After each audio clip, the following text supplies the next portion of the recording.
35リットル炭素 20kg、 アンモニア4リットル、石灰 1.5kg、 リン 800g、 塩分 250g、 硝石 100g、 その他もろもろ。は？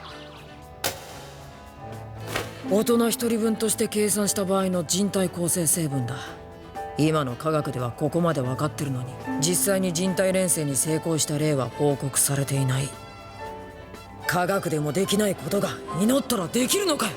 35 litros de agua, 25 kilogramos de carbono, 4 litros de amoníaco, 1,5 kilos de calcio, 800 gramos de fósforo, 250 gramos de sal, 100 gramos de nitrato potásico, 80 gramos de azufre, 75 de fluoruro cálcico, 5 gramos de hierro, 3 gramos de silicio y un poco de otros 15 componentes.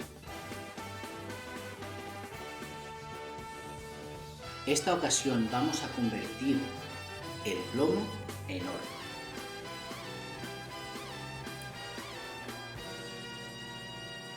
Esa retahíla que has oído al principio son los ingredientes que componen a un ser humano como tú y como tu madre, según el manga Full Metal Alchemist y el anime Full Metal Alchemist Brotherhood, que es el bueno.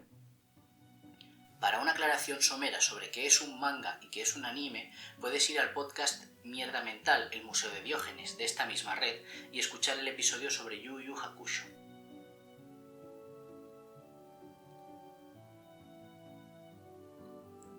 Con todo esto voy a hablarte a ti sobre la alquimia.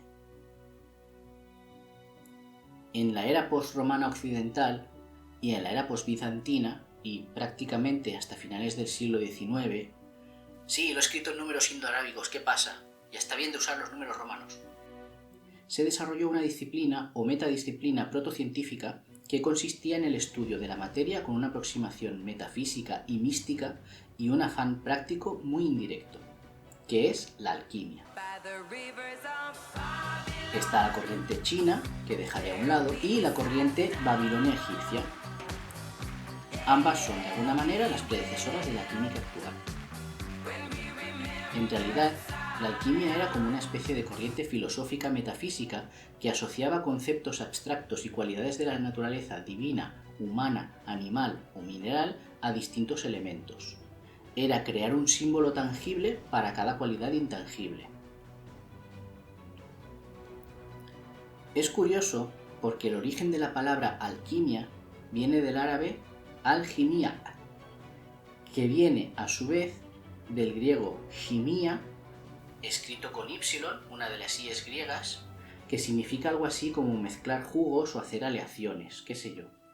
Y es curioso más aún porque de ahí vienen las palabras modernas química, gimia, escrito con eta o ita, que ahora suena como otra de las I's griegas, alquimia en árabe, la eterna interconversión entre el sonido j y el sonido k. En el estudio de las vinculaciones místicas y herméticas de cada cualidad con cada sustancia que los alquimistas hacían basándose en la tradición y en enseñanzas de sus predecesores, se usaba un complejo sistema de símbolos, marcas, runas y reacciones con sistemas de sintaxis muy particular. En estas disciplinas estaban también las observaciones astronómicas, ya que se suponía que la posición relativa de los astros tenía influencia en sus estudios y experimentos. ¡Hala! Pues ya hemos comido. De hambre no me muero ya. ¿Ande vas con esas prisas, licenciado? Yo voy a ver si me baño una miaja, que tiene que estar el agua fresquita. Nada de eso, caballerete. Mezclar elemento humano con elemento de agua después de un incremento de energía gastronómica con la posición del sol como está ahora, pues eso podríamos hacer. ¡Ea! ¿Ya estamos con la mierda de la alquimia? Ni mierda ni mierdo. Y haz el favor de hablar bien hablado o te hago un lavado bucal con saponificador. Vamos a ver, ¿y cuándo voy a poderme meterme yo al agua así pues a veces? Pues cuando tu organismo convierta la energía gastronómica en materia humana en unas 2 horas, minuto arriba y minuto abajo. Me cago en tu cara, jodida papa. Si lo sé, no te regalo los fascículos esos de alquimia para aficionados. Pues a joder se toca. Ala, ven que te aplico un ungüento protector de influjo solar que está tu piel torrefactándose. ¡Hala, bestia!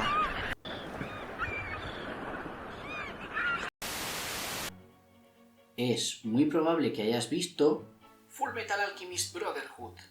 No, que hayas visto Harry Potter y la piedra filosofal. Que no, copón. Es muy probable que hayas visto los símbolos que inventaron para diferentes elementos. Que si una redondita, que si una redondita con un punto en medio, que si una con una raya así, que si una con una raya asao, que si con una cruz, que si medio pintada de negro. O los símbolos que le daban a las constelaciones o a los planetas, que también son los que aún se usan para los símbolos de los sexos biológicos y la identidad de género, o para el engañabobos ese del horóscopo. He usado antes la expresión hermética. Lo hermético es sinónimo de críptico, oculto, y es justamente por esto. Según la tradición, y ya sabemos cómo ha sido siempre la gente a la hora de basar sus vidas en novelas de superhéroes, la alquimia fue revelada a la humanidad por Hermes Trismegisto. ¿Hermes Argifonte?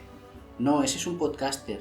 ¿No es un dios? No, es un portento grabando y editando el diario de Argifonte, pero no me refiero a él, me refiero a Hermes Trismegisto.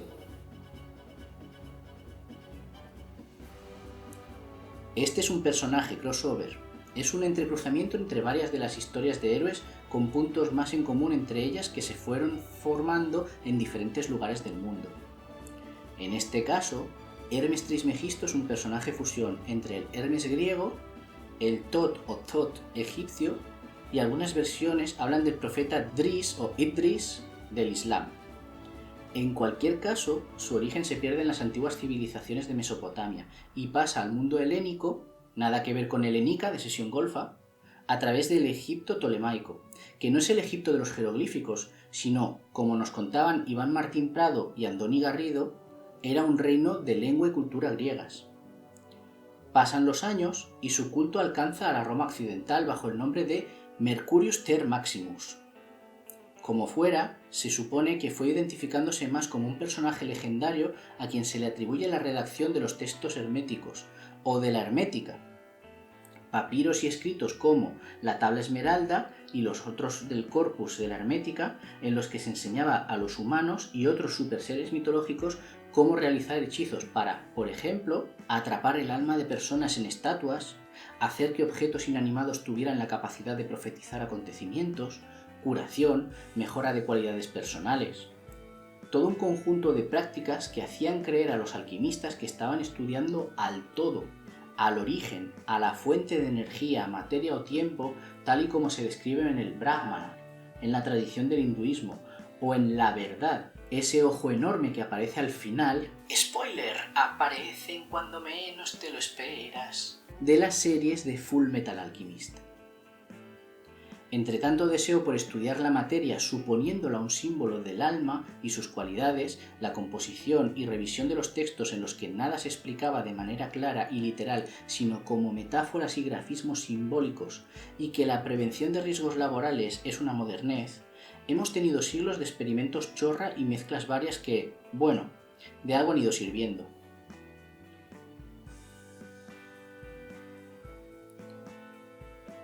Si los humanos somos el producto imperfecto de un todo, de una naturaleza perfecta o totipotente, si somos pequeñas máquinas a las que nos debe mover la aspiración de mejorar en lo posible hasta lograr ser perfectos, también podemos modelizar con otros elementos químicos los procesos que llevan a un metal simplón y mundano como el plomo a convertirse en un resplandeciente metal noble como el oro. Vamos a ver cómo baila Miguel. Todo este relato me suena mucho a la filosofía aristotélica. Entre muchas otras cosas y algún que otro estudio de campo como biólogo, Aristóteles de Stagira, discípulo de Platón, entre otros, y asesor de Alejandro el Magno, decía que todo en este mundo se mueve para alcanzar un estadio superior. Cada potencialidad evoluciona y se convierte en un acto. Todo lo que busca la perfección lo hace por influencia de un elemento más digno, más elevado, más cercano a la perfección, y así todos hasta el último de todos, que es el principio perfecto inmóvil. La verdad es que no podemos decir que ese concepto de lo uno, único, perfecto y ejemplar no les molase mucho a los de la asociación de fans de Jesucito, que interpretaban esa potencia final como Dios.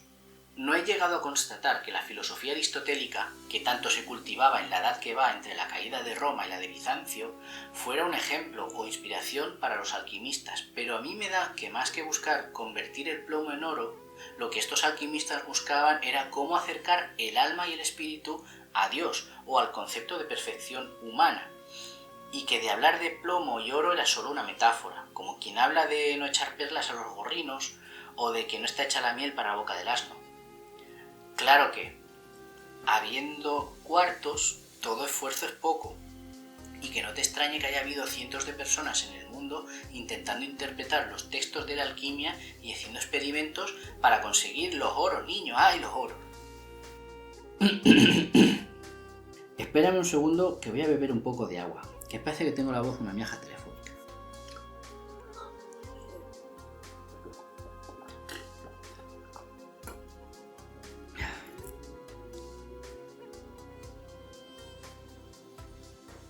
Esta prematura fiebre de las criptomonedas del quimicefa no fue solamente un divertimento para señoros con tiempo libre y la vida resuelta, sino que gracias a la alquimia se desarrollaron múltiples procesos y herramientas para trabajar con la materia.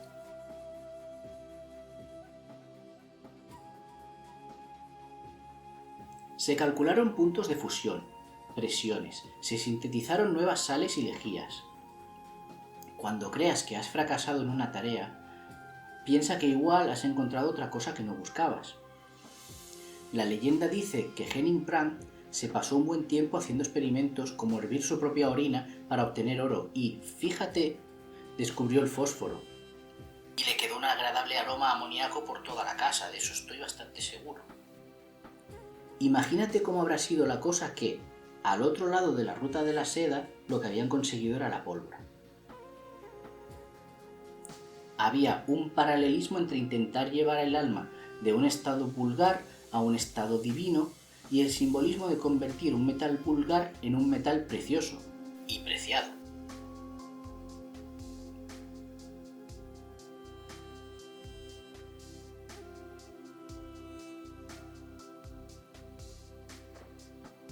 Y también podemos hablar del agua. Ese líquido tan vulgar, tan poco preciado.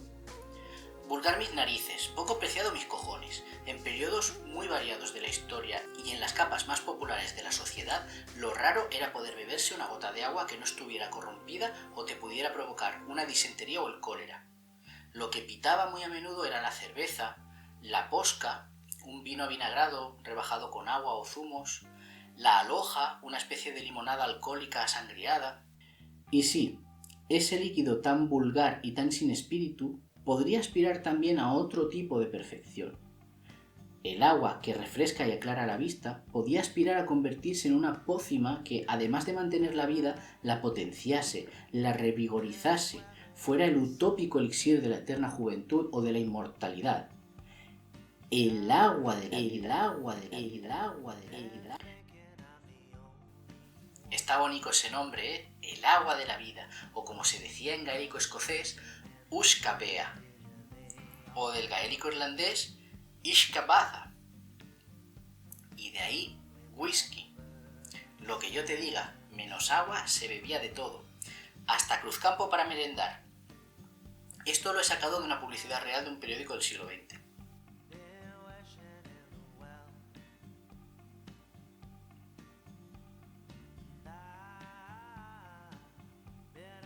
Y claro, si ese principio inmóvil perfecto y ejemplar que hace que las almas humanas quieran parecer mejores es Dios, los metales y el agua tienen que poder tener algún catalizador espiritual que perfeccione el plomo y lo convierta en oro, y el agua y la convierta en elixir o agua de vida.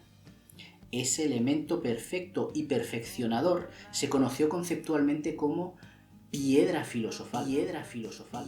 Que yo sigo diciendo que todo esto eran metáforas y que aquí nadie hablaba de química y materia, o por lo menos creo que no lo hacían los primeros que hablaban de esto, sino que se referían a la filosofía y la virtud, pero en fin, ¿y la pringue que se le saca todo esto?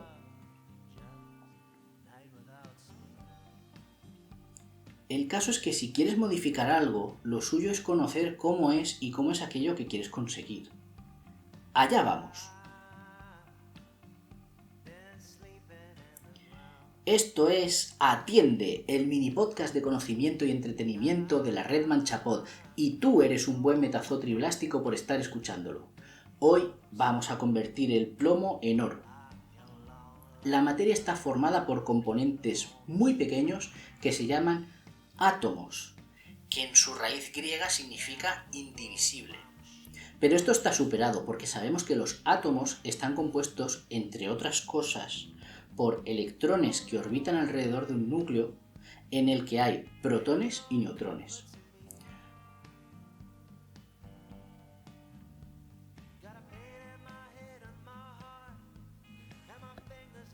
Los protones y los neutrones tienen una masa similar y están ahí apiñaicos, hechos un güero.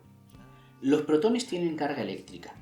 Esto quiere decir que, por el hecho de estar ahí, crean una perturbación a su alrededor, un campo, que puede hacer que aparezcan fuerzas en otras partículas con carga. Te hablé antes de los electrones, que orbitan alrededor del núcleo. Estos electrones tienen una masa como 1000 veces más pequeña, y también tienen carga eléctrica. Las mismas unidades que los protones, solo que el campo que crean hace que las fuerzas que puedan aparecer apunten en sentido contrario. Así que se definió que la carga de los protones es positiva y la de los electrones negativa. También se ha observado que las partículas con cargas netas opuestas, positiva y negativa, se atraen, y las partículas con cargas netas iguales, positiva-positiva o negativa-negativa, se repelen. Así, dependiendo de los electrones y los protones que tenga cada átomo, algunos pueden tener tendencia a unirse entre ellos y formar enlaces estables. La unión de átomos entre ellas mediante enlaces estables se conoce como molécula, y cada molécula tiene propiedades físicas características. Pero eso ahora no nos importa tanto. Volvemos al átomo. El número de protones que tiene cada átomo es muy importante. Es una característica que define muchas cosas, hasta tal punto que a cada sustancia cuyos átomos tienen un determinado número de protones le ponemos un nombre. Los átomos con un protón son hidrógeno, los átomos con 12 protones son carbono, los átomos con 27 protones son cobalto y los que tienen 118 son átomos de oganesón. ¡Venga, que ya llegamos!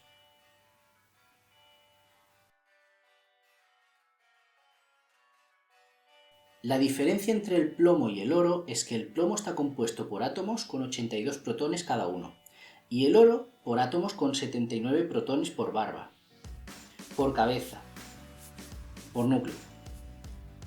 Pues ya está, ¿no? Cogemos los átomos de plomo, les quitamos 3 protones a cada átomo y tenemos oro. Claro que sí, hermosura. Si fuera tan fácil, ahí se iba a estar quien pudiera sin ponerse a fabricar oro a expuertas. ¿Quién sabe? Igual alguien escucha esto y se pone a hacer oro como para bajar su valor. No, no es tan fácil. Los núcleos de los átomos tienen unas uniones tremendamente estables, y en química y en física, estabilidad significa energía. Para arrancar protones hace falta una cantidad tan grande de energía que solo se podría conseguir con aceleradores de partículas.